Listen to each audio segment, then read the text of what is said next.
본 방송에서 제공하는 투자 정보는 투자 판단에 대한 조언입니다. 방송에서 제공하는 주식의 가치, 가격 상승 및 가격 하락에 대해서는 방송사에서 보장하지 않습니다.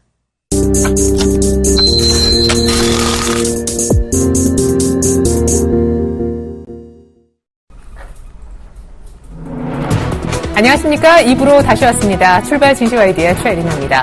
원달러 환율만 주시하고 있었는데 원엔 환율이 문제가 됐었죠. 원화 절상 속도가 생각보다 가파르게 진행되면서 원엔 재정 환율이 정규장 중에 드디어 800원대에 진입을 했습니다. 100엔당요. 때문에 외국인들이 어제 오비락 때문인지는 모르겠지만 어쨌든 타이밍상 절묘하게 16거래일 만에 순매도하면서 이거 원화 절상 속도가 가파른 가운데 외국인 떠나는 것 아니냐 걱정도 조심스럽게 제기가 됐었는데요. 결과적으로 코스피는 2160에 안착 못하고 50선까지 내주고 2140선에 어제 잠기고 끝이 났죠. 코스닥도 700 안착은 아직까지 이틀 연속 이뤄내지 못한 숙제로 남겨두고 있는데 시장을 끌어내린 주체였던 삼성전자의 본 실적이 개장 30분 전이었던 8시 30분경에 발표가 되었습니다. IM 부문의 실적, 반도체 부문의 실적, 예상은 오히려 소폭 웃돌면서 전체적으로는 서프라이즈했던 잠정 실적 눈높이에는 꼭 맞춰주는 오히려 약간 웃도는 호실적을 냈는데요. 그럼에도 불구하고 전문가들은 삼성전자 추세 하락이 여전하다면서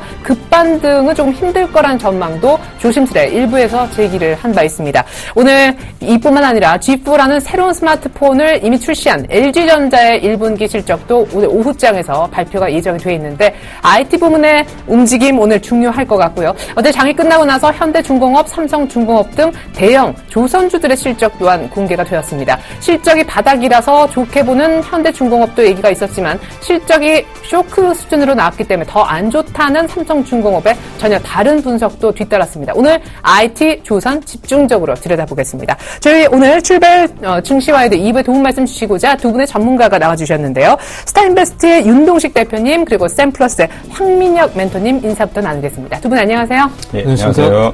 네, 체크포인트 간단하게 한 말씀씩만 들어보겠습니다. 윤 대표님. 예, 전일 그리스 사태 그리스 리스크 재부각으로 인해 이제 유럽 증시가 폭락을 했었죠. 프랑스 같은 경우는 1.8% 정도 폭락을 하고, 뭐 독일 지수도 그렇고, 전체적으로 독일 지수 같은 경우도 1.89% 내린 상황에 마감을 했었고요. 영국 증시도 많이 마감을 했었는데, 전체적으로 프랑스, 그리스 사태가 다시 한번 재부각이 되지 않겠는가 우려도 있지만, 그래도 우리나라 증시 오늘 장 초반전에 삼성전자 실적을 발표했기 때문에 그런 긍정적인 모멘텀을 이끌고 주가가 상승할지 여부도 좀 눈여겨보시는 것도 좋을 거라고 보고 있습니다. 네, 유럽 증시 급락했지만 삼성전자 호실적으로 출발은 나쁘지 않을 거다. 황 멘토님은요? 네, 아무래도 최근에 실적 시즌인 만큼 실적에 대한 불확실성 그리고 수급에 대한 불확실성 이런 부분들까지 감안한다면 다소 이제 보수적인 관점에서 접근이 필요하다 이렇게 말씀드리겠습니다.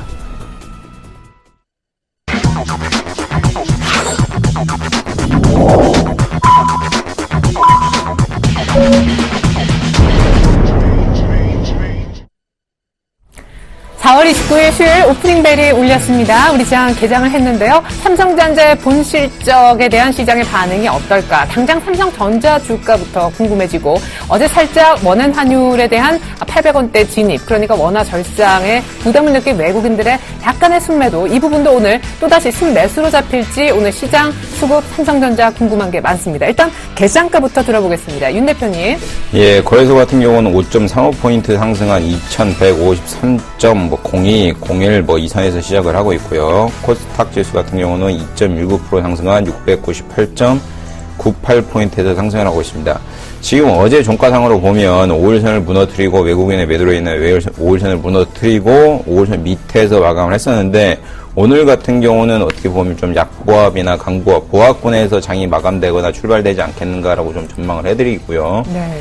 오늘 삼성전자 실적을 장 전에 발표를 했었죠. 장전에 발표를 했었는데 지금은 8,000원 정도 오른 시가부터 좀 플러스권에서 시작을 하는 패턴을 보이고 있는데 네. 종합주가지수가 전체적으로 우상향하는 패턴, 5일선을 지키면서 위로 쭉 올리는 패턴인데도 불구하고 삼성전자는 5일선, 21선, 61선, 121선까지 터치하는 모습을 보였습니다. 네네. 단순히 놓고 보면 이게 좀 어떻게 보면 한국 증시가 좀 안 좋죠.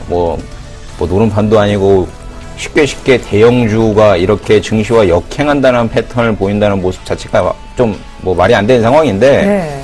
어제 애플 실적을 발표했는데도 불구하고 애플 실적 숏이 나왔습니다. 그러면 오늘 삼성전자 외국인의 매매 패턴이 롱이 나올 가능성이 굉장히 크고요.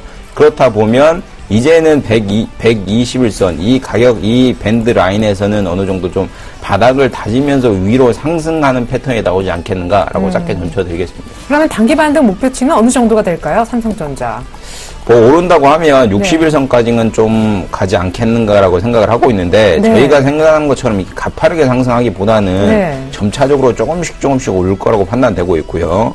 오늘 좀 주가가 오른다고 하면 전형적인 이 선이죠. 이 밴드선 139만 5천원, 네. 8천원 이 선까지는 한번 슈팅이 나오지 않겠는가라고 생각을 하고 있습니다. 네, 삼성전자 오늘 출발도 본 실적 보고 나서 괜찮은데 단기 반등 61선까지 가능하다. 매수 쪽으로 롱 사인 내셨습니다. 자, 코스닥은 오늘 699선 정도에서 출발을 하고 있는데요. 더 덧붙여서 수급은 저희가 잠시 후에 살펴드리도록 하겠습니다. 일단 코스피는 꽤 괜찮은 출발 2150선대 중반, 삼성전자도 시장 정도만큼의 상승세는 보여주고 있습니다. 자, 이번에는 업종별 흐름 윤곽이 좀 잡혔을까요? 황민영 멘토님. 네, 업종별로 흐름들 짚어보도록 하겠습니다. 현재 IT 업종 쪽에서는 이제 삼성전자가 현재 0.9% 정도 상승 나오고 있고요. SK 하이닉스 그리고 삼성전기가 현재 빨간불을 켜고 있는 상황입니다. 업종별 안에서 이제 특징주로 본다면 은행주들이 오늘 좀 강세 분위기가 나타나고 있는데요. KB금융 현재 1.3% 그리고 신한지주가 1% 정도대 그리고 기업은행이 역시 1% 정도대 반등이 나오고 있습니다. 원래 이제 은행주하고 증권주하고는 보통 이제 같이 가는 흐름들이 나오지 않는데 오늘 같은 경우에 은행주하고 증권주가 같이 이제 올라서는 모습인데요. 증권주의 경우에는 이제 시장에 대한 그 방향성 자체가 상승으로 다시 이제 뻗어 나가고 있는 시점이기 때문에 증권주 역시 오늘 뭐 강한 분위기가 연출되고 있고요. 반면 은행주의 경우에는 이제 금리 인하에 대한 압박감이 분명히 있겠지만 실적에 대한 그리고 저점에 대한 인식들 그리고 밸류에이션 매력에 대한 그런 부분들이 이제 부각되면서 오늘 전반적으로 빨간불이 켜고 있는 그런 모습입니다. 그 외에 이제 특징주로 본다면 특징 업종으로 본다면 오늘 같은 경우에 이제 제약업종도 바로 전날 같은 경우에 좀 많이 흔들리다가 오늘 반등이 나오고 있는데요. 오늘 이제 녹십자가 1.12% 상승 중이고요. 한미사이언스가 1.4% 정도의 상승이 나타나고 있습니다. 전날 미국 증시에서 이제 화이자의 실적 발표가 있었고요. 이 제약업체의 화이자의 실적이 예상보다 좋았습니다. 그렇기 때문에 전반적으로 제약업종에 대한 인식이 조금씩 이제 살아나고 있는 심리가 이제 다시 한번 회복되고 있는 그런 구간이다 이렇게 말씀을 드릴 수 있겠고요. 그리고 이제 특징적인 부분으로 본다면 오늘 전반적으로 이제 시장이 올라가고 있는 흐름이다 보니까 뭐 전체적인 업종군 내에서 상승 분위기가 좀 연출되고 있는데요. 특징적인 부분으로 본다면 유틸리티 업종 쪽에서 최근 들어서 좀 분위기가 좋습니다. 한국가스공사하고 한국전력 현재 1% 정도대의 반등이 나오고 있는데 유틸리티 업종의 경우에는 이제 경기 방어적인 성격이 있습니다. 그래서 지금 시장 분위기 자체가 어쩌면 이제 실적에 대한 불확실성도 분명히 상존하고 있고 그다음에 유럽 증시에 대한 우려감 역시 이제 그리스에 대한 우려감이겠죠. 그리스에 대한 우려감 역시 시장에서 어떤 영향을 줄지에 대한 그런 방향성이 아직 결정이 난 상황이 아니기 때문에 전반적으로 시장 방어적인 그런 업종들 안에서 꾸준한 이제 상승 흐름이 좀 연출되지 않을까 이렇게 보고 있습니다. 따라서 유틸리티 업종 쪽에서 이제 관심이 좀 필요한 그런 상황이고요. 그리고 이제 그 외에 본다면 통신주 최근 들어서 이제 SK텔레콤은 전날 좀 눌리긴 했지만 KT하고 LG U+의 흐름이 좀 좋습니다.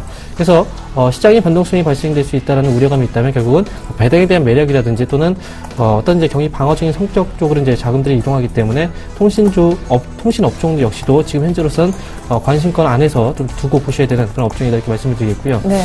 오늘 이제 코스닥 시장 안에서 이제 특징 업종으로 본다면 헬스케어 관련주들이 좋습니다. 오늘 나노엔틱이 14% 정도대 이제 급등 나오고 있고요.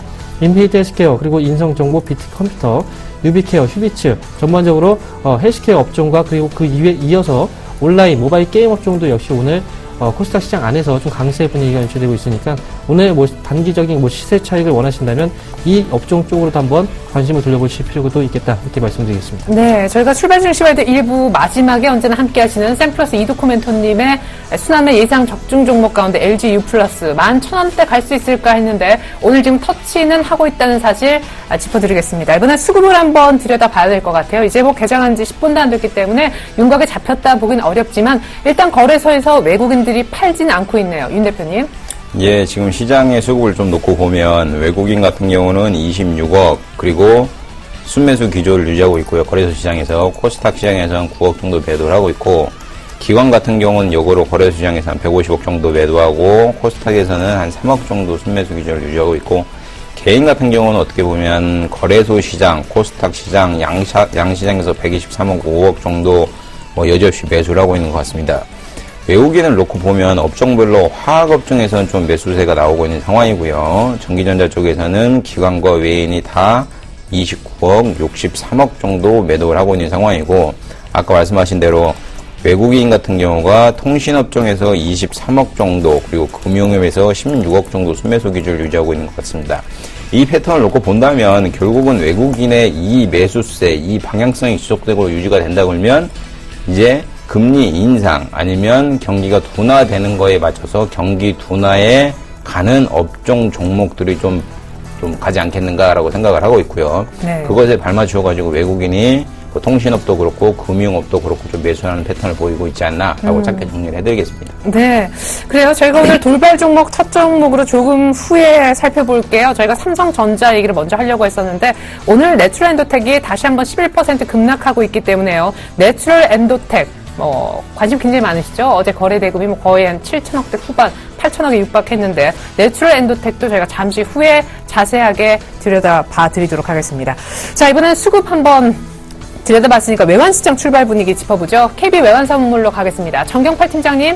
네, 안녕하세요. 네, 연일 사상 최저치를 경신하고 있는 달러원. 오늘은 1,060원대 드디어 진입했다면서요? 네, 오늘 서울 시장은 어제 종가 대비 3원이 하락한 1,067원에 개장했고요.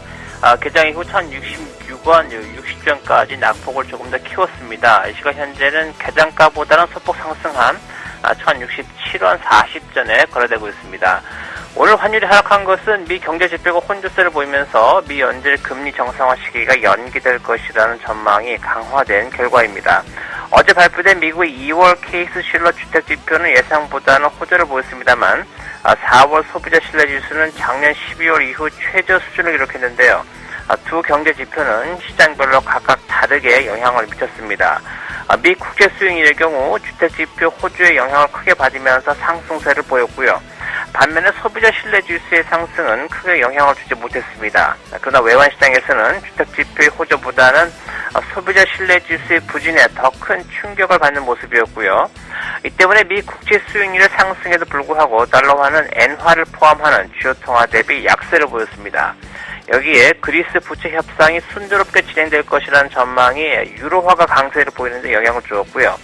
호주 중앙은행의 금리 동결 전망으로 호주 달러가 강세를 보이는 등 달러와 약세 요인과 위험통화 강세 요인이 동시에 등장한 날이었습니다. 이러한 국제 외환시장의 분위기 속에서 달러원 1개월물은 뉴욕 야구시장에서 하락세를 이어갔고요.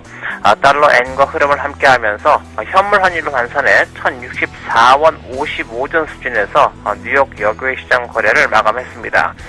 달러원은 서울시장에서 1,077원 지지선이 무너진 이후 하락 속도가 매우 가팔라지고 있는데요.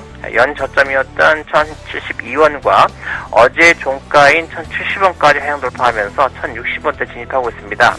어제 외국인들이 국내 증시에서 순매도로 거래를 마감하면서 신규 달러 유입으로 인한 달러원 하락 압력은 약화되는 모습을 보였습니다. 그러나 환율의 하락 압력이 지속되는 것은 그동안 많이 출하되지 않았던 수출업체들의 내고 물량이 시기적으로 월말을 맞이하여 증가하기 때문으로 분석이 되고요. 이달 말 일본 중앙은행이 예상 밖으로 추가 양적 완화 조치를 취하지 않는다면 최소한 미 연준의 4월 FOMC 결과가 나오기 이전까지는 달러 원액의 하락 압력이 지속될 것으로 예상하고 있습니다.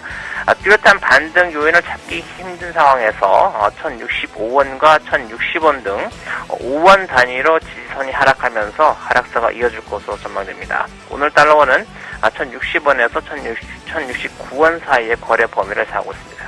네, 날이 거듭할수록 5원씩 빠지는 달러원의 전망 들어봤는데요. 반등 요인이 없다 하셨습니다. FOMC 회의도 지금 반등 모멘텀이 되지 못할 것으로 보이잖아요. 네, 그렇습니다. 그 경기 전망을 상향 조정하지 않는 한 FOMC 회의 이후에도 달러 약세가 더 지속될 가능성이 현재로서는 크다고 보겠습니다. 네, 그때 또 우리 원달러, 엔달러 같이 어떻게 움직이는지 원엔 환율까지 다시 한번 재차 질문을 드리게 되겠네요. 정경팔 팀장님 오늘도 분석 감사합니다. 네, 감사합니다.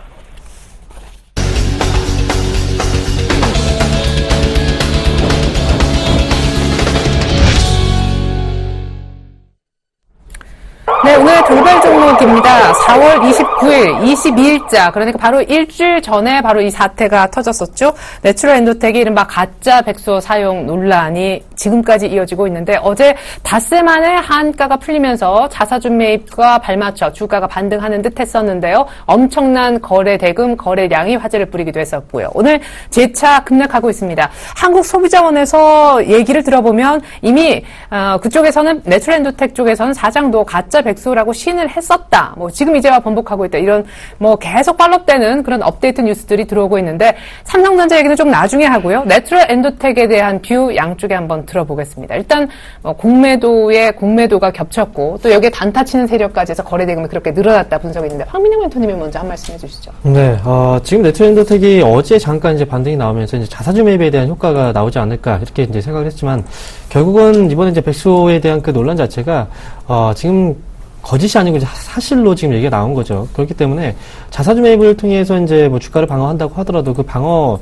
자체가 결국은 실효성은 없다고 생각을 합니다. 그래서 한 차례 이제 뭐 시장이 하락을 잠시 이제 주춤하는 잠시 동안 이제 멈춰놨을 뿐이지 여기에 대해서 이제 내추럴 엔도텍의 주가가 다시 한번 위쪽으로 올라가면서 어떤 이제 큰 시세를 발휘하기는 좀 어렵다라고 생각이 들고요.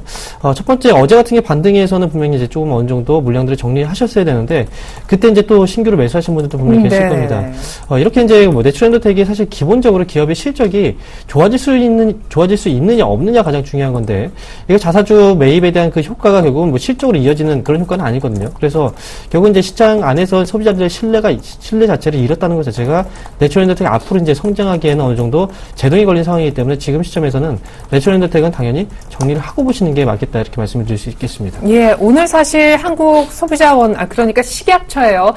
재조사 결과가 지금 나오게 될 텐데 아직까지 그 결과는 나오지 않은 그런 상황이거든요. 사실 식약처에서는 뭐 오늘 발표를 한다 거기에 대해서 확답을 안 주고 있다는 것이 저희 보도팀 기자들의 전언인데요. 어쨌거나 내추럴 엔도텍은 지금 막 하한가에 접어들려 하고 있습니다. 하한가 들어가면 사실 매도 체계를 잘 안 돼서 팔고 싶어도 팔지 못하는 문제도 있는데 역시 대표님도 같은 의견이십니까?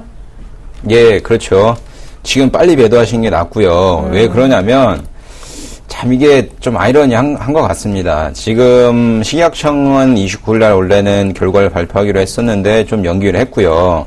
지금 좀 막 하한가에 막 들어가고 있는 상황이네요. 이걸 놓고 보면 하한가에 빠졌을 당시에도 그 외국인이 꾸준히 매입을 하고 있습니다. 22일 날도 매수를 하고 있죠. 23일 날도 매수를 하고 있고 24일 날도 매수하고 27일 날도 매수하고 있습니다. 이 얘기인 즉슨 네네. 자기는 하한가 풀고 한번 빠져나오겠다는 얘기입니다. 쉽게 말하면. 그러면 하한가가 풀렸을 때 빨리 빠져나오셔야지 지금 이거 제가 보기에는 진위 논란이 한 달 이상 충분히 갑니다. 지금 내추럴 엔도텍이 보유하고 있는 현금성 자산이 한 150억 정도 됩니다. 근데 100억 자사주 매입했다고 무슨 소용이 있겠습니까? 시총에 지금 이게 발행 주식만 놓고 보면 지금 2천만 주 정도 되거든요.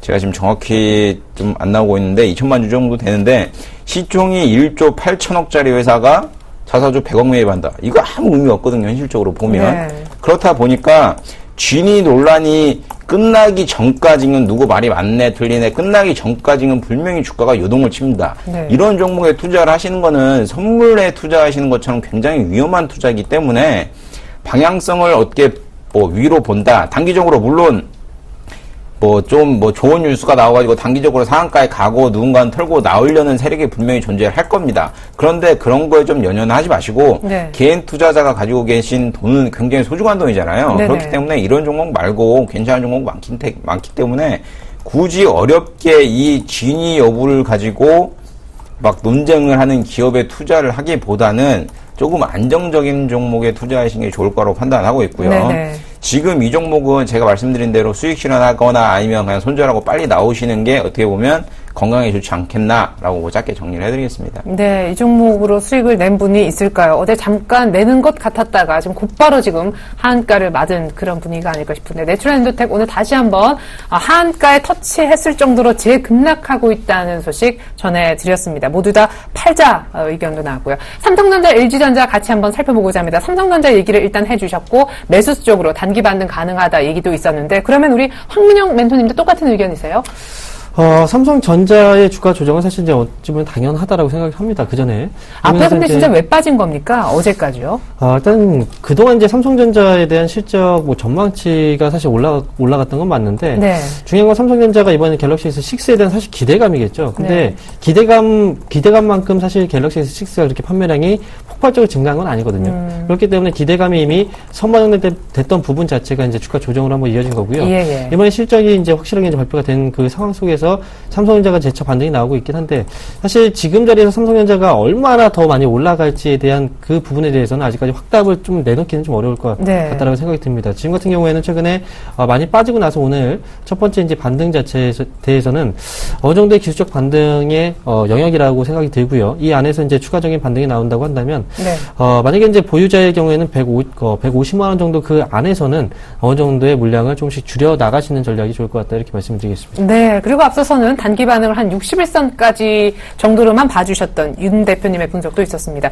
LG전자 한번 보죠. G4 저는 굉장히 예쁘게 봤는데 뭐 수동 모드로 하면 DSLR과 거의 비슷한 수준의 카메라 성능도 보유하고 있다라는 뉴스가 오늘 아침에 뜨기도 했습니다. 오늘 실적이 이제 중요할 건데 일단 기대치는 굉장히 낮죠, 윤 대표님? 예, LG전자. 엊그제 현대차 실적 발표하고 반등 급등 나왔었죠. 왜 그러냐면 영업이익률보다 당기순이익이 굉장히 좋았기에 나왔기 때문에 급등이 나왔는데 네. LG전자는 전 좋게 보고 있습니다. 왜 그러냐면 일단 기계만 놓고 보면 G3도 그렇고 G4도 그렇고 굉장히 좋은 핸드폰인 것 같습니다. 근데 여기서 눈여겨보셔야 될 게 뭐냐면 제가 LG전자를 투자하실 때 항상 눈여겨보셔야 될 부분이 뭐냐? 영업이익률입니다. 영업이익률. 지금 영업이익률을 보면 전체적으로 과거에 2%대 영업이익률이었었는데 작년만 놓고 보더라도 영업이익률이 3% 정도밖에 안 나오죠. 3.1%. 네네. 근데 이 영업이익률이 올해는 4%나 5% 정도로 개선될 가능성이 매우 높습니다. 그렇기 때문에 예전에는 뭐 은행 이자만 또 못하는 투자 뭐 이렇게 벌어서는 안 되는 기업 뭐 이렇게 생각을 했었는데 네네. 지금 5%가 넘어가 버리게 되면 과거에 생각했던 스마트폰 쪽에서는 뭐 빚을 못 발했던 LG전자의 색깔보다는 네. 이제는 조금씩 안정화되면서 팔면 팔수록 돈을 좀 많이 벌 수 있는 기업이 돼가고 있구나 이렇게 색깔이 바뀌고 있구나라고 있는 생각을 가지는 게 좋을 거로 판단되고 있고요. 네. 오늘 실적 발표함과 동시에 현대차와 같이 급반등이 나올 가능성도 있지만 만약에 급락이 나온다고 하면 네네. 분할 매수 관점에서 조금씩 매수해 보시는 전략도 LG전자 지금까지 많이 소외됐었죠. 증시도 네네. 많이 상승했는데도 불구하고 조금 급락이 나오면 조금씩 매수해서 좀 평단을 낮추거나 이렇게 조금씩 모아가시는 전략도 좋은 전략이 아닌가라고 정리를 해드리겠습니다. 네, LG전자는 오늘 안 좋은 실적이 나올 것으로 보여지지만 영업이익률 자체가 점진적으로 개선되고 있는 걸 봤을 때 매수해서 좀 모아가도 좋겠다 의견 감사하게 들었습니다. 조선주 보죠. 어제 장 끝나고 나서 조선주 실적이 나왔습니다. 빅3 가운데 현대중공업, 삼성중공업 다들 실적은 안 좋았는데 뭐 이 실적이 바닥이다라는 긍정적인 전망을 받은 현대중공업 조차도 삼성중공업과 함께 밀립니다. 사실 앞서서 조선주가 참 편안한 섹터로서 턴어라운드 기대감을 갖고 매매할 수 있는 그런 섹터다 이런 얘기도 있었는데 결국에는 실적 안 좋으니까 일단은 밀리네요. 네, 맞습니다. 일단 조선주 전반적으로 이제 지금 하락세가 나타나고 있는데요. 지금 삼성중공업 어닝 쇼크 기록을 했죠. 그리고 현대중공업과 대우조선해양까지 오늘 전반적으로 다 밀리고 있는 상황입니다. 지금 조선주를 바라보는 시각 자체는 사실 그동안 계속해서 강조를 드렸던 내용이 조선주는 사실 실적이 좋지 않을 거라는 건 당연히 알고 있어야 되는 그런 이제 내용이었고요. 네. 그럼에도 불구하고 이제 조선주가 올라갔던 건 유가의 하락으로 인해서 운임비가 어느 정도 감소했다 이런 내용들이 나왔었는데 중요한 건 실적이 제대로 따라주지 못하면 결국 주가는 올라가지 못합니다. 그래서 이번에 실적이 발표되긴 했지만 전체적으로 이제 BDI 지수가 아직까지 이제 상향 추세를 그리지 못하는 가운데서 지금 시기에 과연 조선주를 낮은 가격이다, 저가라고 해서 매수를 해야 되는지 이 부분에 대해서는 저는 이제 아니라고 생각을 합니다. 조선주 지금 유럽 같은 경우에도 이제 선박금융이 거의 이제 주중이 된 시장이 바로 이제 유럽인데 네네. 지금 유럽도 지금 그리스에 대한 문제가 계속 거론이 되고 있는 상황이죠. 그렇기 때문에 이제 유럽이 자금을 푼다고 하더라도 완벽하게 이제 회복세를 보이지 않는 이상 결국은 조선주는 올라가긴 분명히 어려운 그런 상황들은 계속 연출이 될 겁니다. 그리고 네네. 앞으로의 실적 역시도 전망치가 계속 좋아지긴 어렵고요. 왜냐하면 또 유가가 만약에 또 반등이 나온다. 그렇게 되면은 결국은 조선주는 이도저도 안 되는 그런 꼴이 되는 거죠. 그래서 조선주에 대한 투자는 저는 부정적으로 일단 보고 있는 그럼 그런 윤 상황이고요. 대표님도 같은 의견이신지 조선주 사실 앞에서 일부에서 좋게 보시는 분들도 계셨는데 어때요? 사실 실적 안 좋은 거 알았잖아요. 그래서 턴어라운드 기대감으로 갔던 건데 실적이 또 막상 안 좋으니까 여기서 또 놀라나요? 알았던 시나리오 아닌가요, 이거? 저는 네. 돈을 못 버는 기업은 기업이 아니라고 생각을 하거든요. 아, 현실적으로 네. 보면. 그리고 네. 주가는 바닥인지 아닌지는 아무도 모릅니다. 현실적으로 그렇죠. 보면. 예. 근데 기술적 반등으로 조선업황에 가진 소속된 종목들이 튄다. 요렇게 판단을 해야지 아예 업황이 돌아선다고 얘기하는 것 자체는 좀 오해가 있지 않나 생각을 하고 있고요. 네. 주식을 하실 때 무릎에 사셔도 충분합니다. 무릎에 사셔갖고 어깨에 파셔도 충분히 수익을 낼 수 있으니까 바닥에 사실 생각하지 마시고 업황 네. 돌아산 다음에 사시는 전략이 좋지 않나라고 정리를 해드리겠습니다. 네, 조선 섹터 턴어라운드 얘기가 2분기부터 나오고는 있지만 아직 그렇게 기대감 당겨서 매매한 건 조금 리스크가 있다 쪽으로 의견 들어봤습니다. 삼성 SDI 실적이 아주 안 좋았나 봐요. 지금 케미칼 쪽에 장사 잘한 거를 전지 쪽에서 다 까먹었다 이런 지금 리포트도 나오고 있는 상황인데 오늘 급락합니다. 삼성 테크웨이는 반대로 실적이 굉장히 좋았습니다. 이 부분은 멘토님이 짚어주시죠. 네, 오늘 삼성 SDI가 현재 4% 정도 이제 하락세가 나타나고 있습니다. 삼성전자하고 좀 대조적인 분위기인데요. 바로 전날 이제 삼성 SDI의 실적이 발표가 됐습니다. 실적이 예상치보다 좋지 않은 수준이었고, 사실 삼성 SDI의 경우에는 이제 2차 전지 사업 부분이 가장 핵심적인 사업 부분이라고 볼 수가 있는데, 특히 이제 2차 전지 쪽에서 가장 매출 비중이 큰 게 이제 소형 쪽이었어요. 네. 그런데 이번에 갤럭시 S6 쪽에서 신규로 이제 갤럭시 S6가 출시가 됐는데 이 출시됐을 때 배터리가 이제 일체형으로 이제 나왔다는 거죠. 네. 기본적으로 이제 핸드폰이 출시가 되면 보통 이제 배터리 2개를 갖고 이제 우리가 사용을 하는데 핸드폰 하나를 이제 우리가 가지고 사용을 해야 되기 때문에 네. 이에 따라서 이제 삼성 SDI 쪽에 대한 소형 2차 전지 부분에 대한 어떤 이제 불확실성이 또 같이 반영된 그런 현상이 아닐까 생각이 그렇죠. 듭니다. 예. 근데 중요한 건 이제 삼성전자, 삼성그룹 안에서의 어떤 그 방향성을 우리가 한번 보실 필요가 있어요. 지난해 같은 경우에도 이제 삼성그룹이 이건 회장의 부재로 인해서, 이정 부회장이 이제 앞으로 삼성그룹이 이쪽으로 가야 되겠다라고 이제 확실하게 이제 명시했던 부분이 바로 2차 전지 사업 부분을 키운다라는 거였거든요. 그런 의미에서 본다면 삼성 SDI가 앞으로 시장 안에서, 삼성그룹 안에서 해줘야 되는 역할 자체가 사실 크다고 볼 수가 있습니다. 지금 이제 소형 2차 전지 부분에 대한 실적은 조금씩 줄어들고 있긴 하지만, 네. 이런 이제 소형 2차 전지 부분을 대형 2차 전지로 이제 갈아타게 될 경우에는 충분하게 삼성 SDI의 어떤 실적에 대한 레벨업이나 이제 그 기업에 대한 어떤 가치가 레벨업 될 수 있는 그런 부분까지 고려를 해본다면, 네. 삼성 SDI 이번 1분기에 실적 우려감이 결국은, 주가가 빠지고 있긴 하지만, 그래도, 주가의 하락은 결국은 저점에서의 그 매수 접근으로서 활용하시는 것도 좋은 방법이다라고 말씀드릴 수 밑꼬리는 지금 있겠습니다. 달리고 있는데 그럼 오늘 매수해도 좋다는 얘기세요? 지금 현재 시점에서는 사실 오늘 양봉을 만들어낸다면 오늘 자리에서는 매수가 가능한데. 갭이 좀 메워지면 들어가는 게. 예. 네, 맞습니다. 그 갭이 메워진다는 결국은 양봉으로 네네. 돌아서면이라고 말씀드렸고요. 양봉은 오늘 돌아서지 않는다라는 관점에서 본다면 내일장에서 다시 한번 오늘 저점보다 위쪽에서 형성이 될 경우에는 조금씩 모아가는 전략이 가능하다. 이렇게 말씀을 드릴 수 있겠습니다. 네, 이어서 삼성 테크위는 실적이 얼마나 좋았길래? 네, 삼성 테크윈이 오늘 이제 실적에 대한 기대감이죠. 사실 이제 실적이 네. 이제 나왔는데 1분기 실적이 예상치보다 좋았습니다. 영업이익이 103억 정도 나왔고요. 전년 동기 대비했을 때 212% 정도의 증가세가 나왔고요. 그런 이제 효과로 인해서 이제 주가가 올라가고 있는데 사실 효과로 봤을 때는 뭐 200% 이상이 이제 증가했는데 주가는 4.3% 정도밖에 움직이지 않습니다. 다소 이제 무거운 그런 이제 흐름을 보여주고 있는데요. 삼성 테크윈의 경우에는 이제 중요하게 봐야 되는 건 삼성 쪽에서 이제 분사가 이제 된 상황이 되는 그런 과정에서 삼성에서 하나로 이제 주인이 바뀌죠. 그래서 하나 쪽에서의 이제 어떤 시너지를 본다면 당연히 네.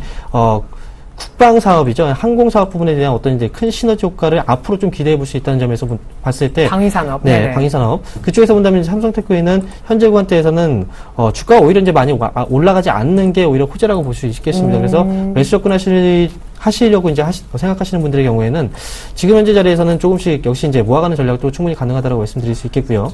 그리고 이제 보유하고 계신 분들의 경우에는 좀 지루한 흐름이 나타나고 있긴 하지만 결국은 하나 쪽하고 결국 이제 시너지 효과가 충분히 시장 안에서 이제 발휘되는 그 시점이 사실 멀진 않았습니다. 그렇기 때문에 삼성테크윈에 대해서는 조금 더 시간을 가지고 여유를 가지고 좀 기다리시는 전략도 좋을 것 같다. 이렇게 네. 말씀을 드리겠습니다. 중장기 관점에서 삼성 테크윈 하나와의 시너지 기대한다라는 의견까지 들어봤습니다. 효성이 호실적 나면서 안 그래도 주가 흐름이 좋았는데 오늘 갭 상승 신고가를 내고 있습니다. 사상 최대 실적이 나왔다고 합니다. 영업이익이 지난해 동기보다 100% 늘어났다는 소식이 있고요. 금호산업 매각 유찰됐죠. 어제 장 끝나고 나서 저녁 무렵 이 소식 나왔는데 역시 주가는 마이너스 하락으로 화답하고 있고요. 웹젠은 뮤 오리진 이 신작 모멘텀에 대한 기대감이 큰 게임주인데 오늘 드디어 뭐 서버 폭주 얘기가 나오면서 역시 음봉으로 전환되고 있지만 신고가를 경신했습니다. 이 세 종목은 빠르게 대표님이 살펴주시겠어요? 예, 효성부터 놓고 보겠습니다. 네. 효성 최근에 들어서 주가가 급등하고 있는 패턴을 보이고 있습니다. 73,000원, 3월 초 가격이 72,000원, 3,000원 대비해서 지금 116,000원, 5,000원 쫙 올라가죠. 네네. 1분기 실적이 좋을 거라는 뭐 기대감이 반영이 돼서 주가가 많이 올라가는 패턴을 보이고 있고요. 그거에 발맞추어가지고 기관도 그렇고 외인도 그렇고 양쪽에서 번갈아가면서 순매수가 나오고 있습니다.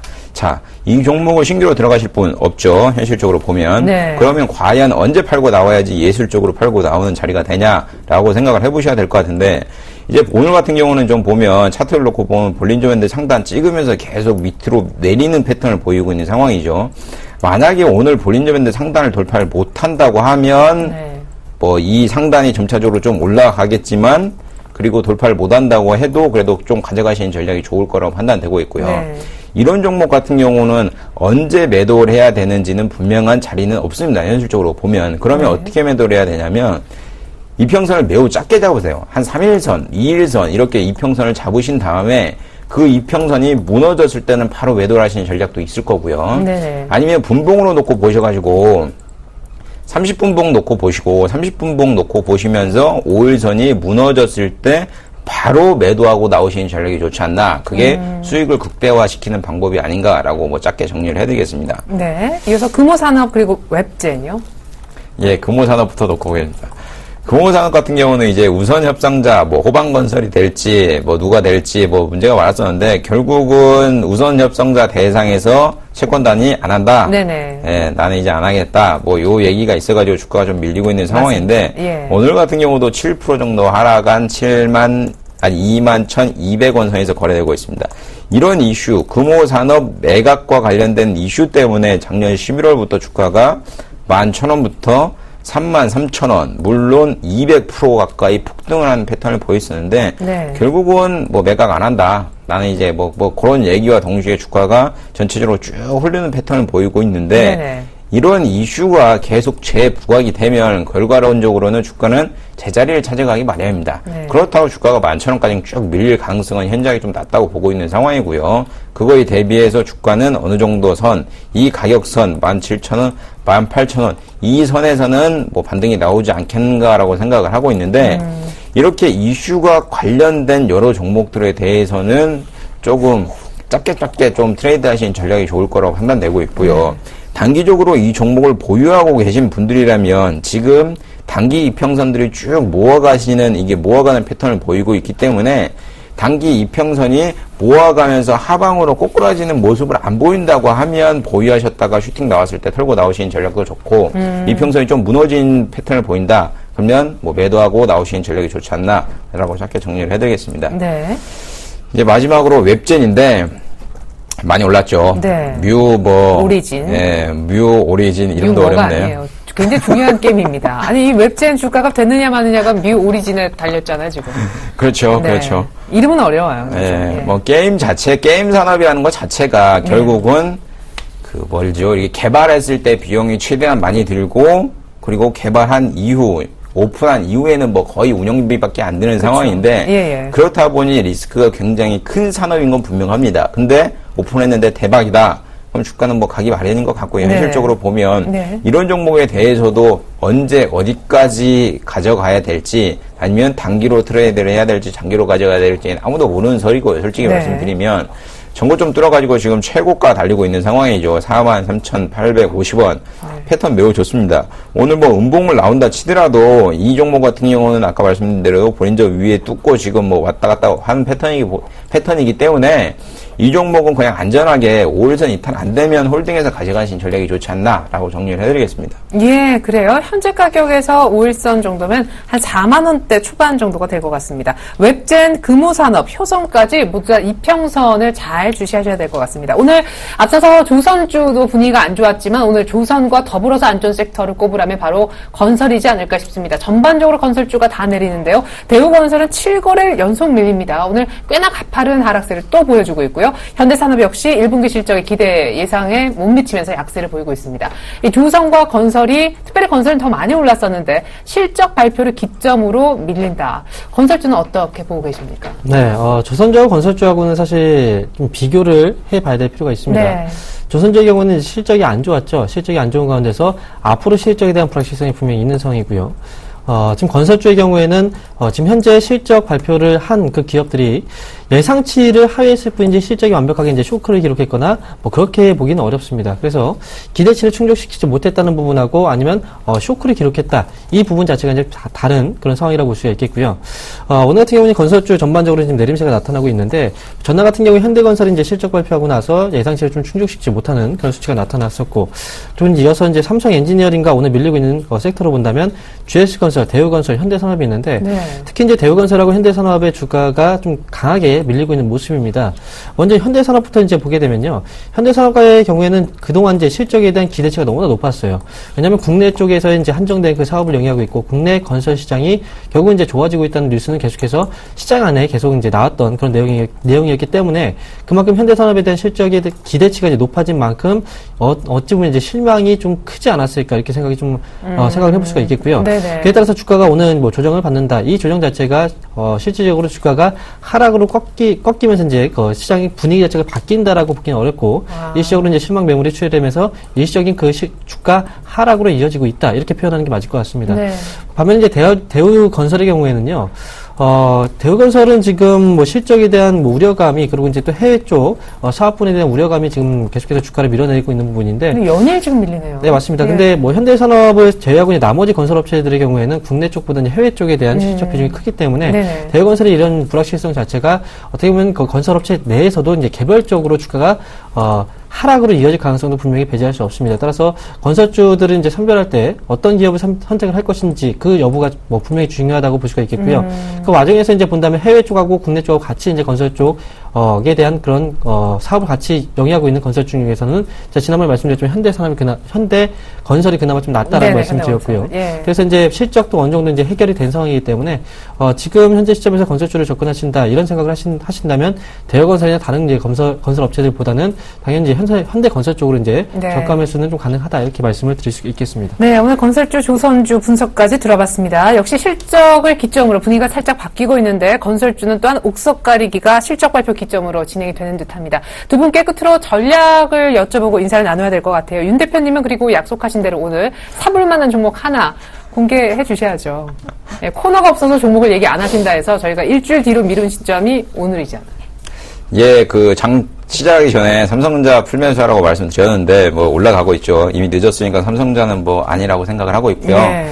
다음으로, 오늘 매수하시면 네. 3달 내에는 무조건 큰 수익 날 종목, 현대차 꼽아드리겠습니다. 왜 그러냐면, 네. 1분기 실적 굉장히 안 좋았죠. 근데 아까 말씀드린 대로 단기순이의 기대치보다 8% 이상 서프라이즈 나왔습니다. 네. 지금 주가가 밀리는 이유는 결국은 엔저 때문에 그런 겁니다. 근데 원엔이 지금 900원이 무너진 상황에서 BOJ에서 양적 완화를 원엔달러 기준으로 1,200원, 1,300원까지는 어느 정도 맞춰야 된다는 얘기가 있는데, 네. 결국은 양적 완화를 또 한 번 하게 되면 1,300원이 맥스입니다. 그리고 네. 지금 현대차 자동차 업황에 계속되는 문제, 이중 통화도 문제가 됐죠. 이중 통화 문제 되는데 해와라 브라질 통화 문제 끝났고요. 러시아 통화 문제 끝났고요. 그리고 미국에서 신규 공장 지을 가능성 높아졌고요. 그리고 중간 배당할 가능성 높아졌고요. 네네. 중간 배당한다는 게 6월에 하겠죠. 네. 그러면 연기금이랑 많이 들어오기 때문에 지금 오히려 밀리는 자리가 왔다고 하면 땡큐 하시고 바로 사시는 전략이 좋지 않나라고 정리를 해드리겠습니다. 네, 그렇기 때문에 석 달이라고 또 얘기하신 거군요. 중간 배당까지 감안해서. 그렇죠. 예, 알겠습니다. 오늘 급조하신 것 같지만 또 성적이 기대가 됩니다. 현대차 매수 관점, 그리고 삼성전자는 올라갈 거다 했는데 지금 가고 있습니다. 끄덕끄덕 하시는 황민영 멘토님도 종목 주셔도 좋고요. 전략 한 말씀 부탁드려요. 네, 종목은 제가 이제 다음 시간에 이제 종목 세일즈에서 공개를 해드리겠고요. 전략을 드리도록 하겠습니다. 자, 오늘 같은 경우에 시장이 이제 올라가다가 주춤하는 모습이 나타나고 있습니다. 최근 들어서 이제 고점에 대한 논란들도 많이 나타나고 있는데, 이에 대한 부분은 이제 우리가 앞으로 이제 시장을 바라볼 때 고점이 어딘지에 대한 사실 정확한 그 고점을 우리는 알 수가 없습니다. 따라서 네. 이미 이제 많이 올라온 상황이기 때문에 현재 시점에서는 종목들을 추격 매매를 하거나 그런 부분은 지금 가급적이면 좀 자제하시는 게 좋을 것 같고요. 네. 지금부터는 이제 밸류에이션에 좀 초점을 맞출 필요가 있습니다. 있습니다. 1분기 실적이 좀 바닥인 종목들 또는 최근 들어서 이제 시장에서 소외를 받아서 그렇지만 그 종목들이 밸류에이션의 매력이 충분한 저평가된 그런 기업들이라면 그런 쪽으로 수급은 다시 한번 이동을 하게 됩니다. 따라서 지금은 기다리시는 전략, 밸류에이션 매력이 있는 그런 종목들을 가지고 기다리시는 전략으로 이렇게 구체화시킨다면 좋은 결과 나오지 않을까 그렇게 보고 있습니다. 네, 호흡을 조금 가다듬어야 될 때인 건 같습니다. 이렇게 해서 오늘 두 분의 도움 말씀 함께 들어봤습니다. 스탠베스트의 윤동식 대표님 그리고 샘플러스 황민영 멘토님 수고 많으셨습니다. 감사합니다. 네, 감사합니다.